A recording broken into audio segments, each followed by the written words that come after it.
Hey there, my name is Brandon and today I'll be reviewing this lens, a 23mm f1.4 prime from TtArtisan. A fully manual lens made for Micro Four Thirds camera bodies and also ASP-C crop sensor camera bodies. The reason why I picked this little guy up here is because my previous experience with TtArtisan, the 35mm f1.4, left a good impression on me. And when I heard they were releasing another fast prime, coming in just under $100, I just knew I had to pick it up. So how does the lens feel on the hands and on the camera? Comparing it to the 35mm here, you can tell that the 23 is just a tad bit beefier, but it's still compact, just like the 35 here. Not only visually is it a bit beefier than the 35, but you can also feel it too. Just keep in mind that this is about 40 grams more than the 35. Now, I just want to bring up real quick about the latest changes that TtArtisan made to this lens that I really like. First off is the lens cap. I always found the screw-on lid to be a bit annoying, especially when I wanted to protect the lens but needed to power on to get a quick shot. You see, the problem with that is first you have to take the cap off, point the camera, set your focus, and now you can take your shot. In reality, those shots that you're trying to get, they're not waiting for you. So, and just by that time frame, you already missed your shot. But then with the 23mm, you just take it right off and no worries. And once you're done taking your shot, you can just put it back on. Simple as that.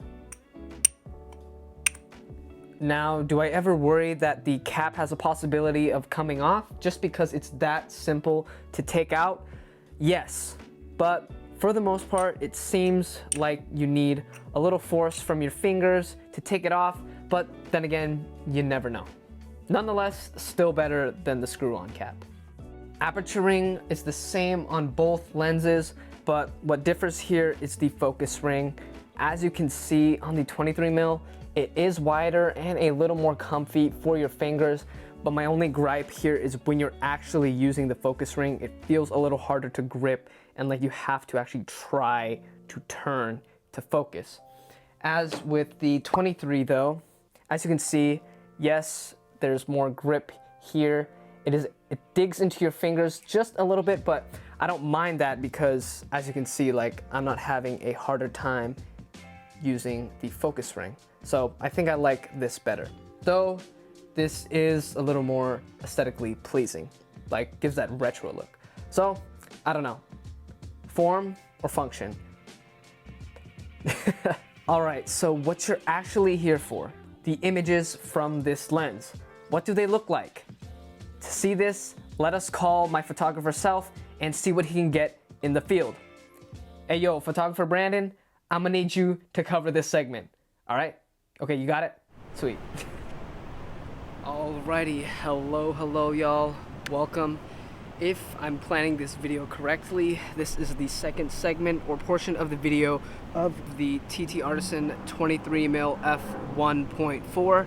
We're here on the other side of town, and I wanted to give this lens another shot in the city to see how it fares in a more calmer type of environment. This focal length does very well and plays onto its strengths, especially when it comes to structures and anything that needs wider shots. Also, by the way, I don't know if y'all can see in the mirror behind me, probably not, but this is how I hook my board onto my bag here, because y'all already know I already had horrors trying to ride and take photos at the same time, let alone with a manual focus lens. That's why I have it hooked onto my bag. Anyway, time to change the lens and strap on the action cam for y'all to see. POV. Let's go.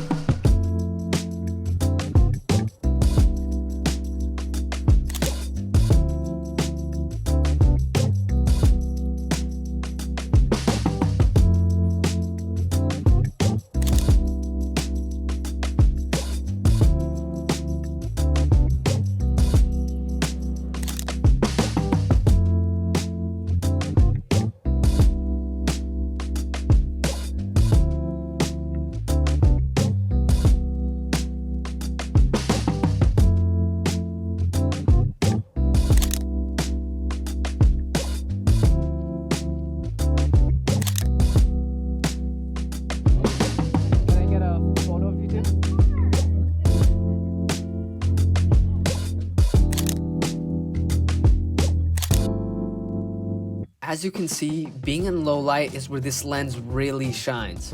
Though focusing will be tougher at f1.4, even shooting at f2 really makes a difference from your common f2.8. But when you are able to nail focus, as seen in the portraits from earlier, the photos turned out great. Shout out to those two, by the way. These photos you are seeing now were also shot on the 23mm, the mystery lens from my previous street photography video. I wanted to include some of the select few that I personally liked from that session. As seen in the images, the lens still produces a softer look just as the previous lens that came before it. But it's a characteristic I can look past, knowing that this lens only costs about $100. Now that we return back from the field, let's go over some pros and cons of this lens. As seen in the field test and also being a wider focal length, this lens seemed to perform best in those street, cityscapes, and maybe even perhaps landscape photography. Those extra stops of light is very helpful, especially when the sun starts coming down and light starts to become scarce. And of course, you know, knowing that ISO is the last thing we want to crank up. And that's the thing you gotta love about these manual lenses. You're able to get extra stops of light at such a great price. Of course, the con being that it's full manual, but it being that way with no autofocus, you're able to ensure yourself as well that you're gonna keep this thing lightweight. As for video, it isn't the sharpest and you'll have to be manually focusing the whole time. And with that comes a little focus breathing, so keep that in mind as well. But of course, if you don't mind the numerous attempts of manual focusing, a little bit of breathing, but also a wider focal length and more bokeh, then look no further, because this is a great budget option for you. Of course, also remember, depending on the type of camera body you are using, if on ASP-C, it'll be around a 35mm, while on a Micro Four Thirds, a 50mm. So if you're using an ASP-C, it'll give you that wider field of view. And yeah, that'll be it. But if you're wondering, hey Brandon, what focal length do you prefer out of the two? Now that discussion will be saved for a future video. So if you're wanting to see that, I invite you to hit that subscribe button to stay tuned for that upcoming video. And other than that, thank you guys so much for watching. If you enjoyed today's video or I helped you out in any way, please leave me a thumbs up. It'll help out a lot. I hope y'all have a blessed day. See you next time. Peace.